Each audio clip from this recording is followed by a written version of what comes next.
मेरा जीवन प्रभु के लिए, क्या मैं प्रभु आश्रित नहीं जी सकता? जब विरक्त हो गया तो माता पिता के द्वारा दी हुई भोग सामग्री से जीना निषेध है। प्रवृत्ति और निवृत्ति दो मार्ग हैं।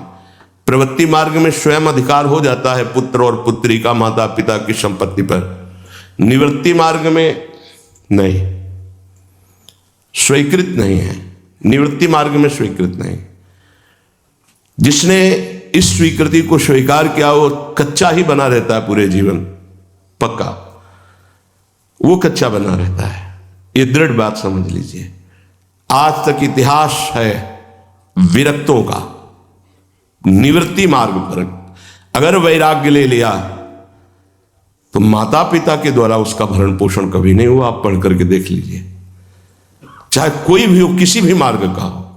जब रत्नावती जी ने, उनके लिए चिट्ठी आई, पुत्र ने भेजा कि पिता ने सभा में मुंडी का पुत्र कह के कहा, मतलब सन्यासिनी का पुत्र कह के, माता हमारी इस नाम की रक्षा करना।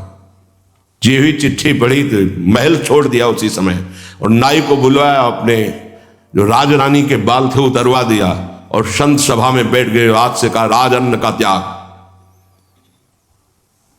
अब ग्राम नगर के द्वारा दी हुई भिक्षा के द्वारा भरण पोषण होगा, इस राजा के द्वारा दी हुई नहीं। और पति थे माधव सिंह। जब ये बात सुनी तो उनको भयंकर क्रोध हुआ। मेरे सामने मेरी पत्नी, मेरा इस तरह का अपमान, मारने का प्रयास किया, निष्फल है। अंततो गत्वा, चरणों में हाथ रख के माथा रखा है, पढ़ के चरित्र देख लेना। नहीं इनके महल में रहूंगी, नहीं इनका भोजन पाऊंगी।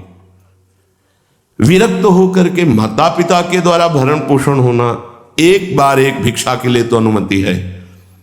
अगर विरक्त हो गया है, एक भिक्षा अगर माता पिता करा दे तो वो स्वीकृत है, इसके अलावा नहीं।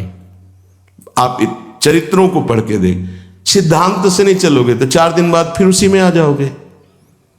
जब हम विरक्त हो गए, पूरे विश्व का भरण पोषण प्रभु करते, तो मेरा नहीं करेंगे क्या?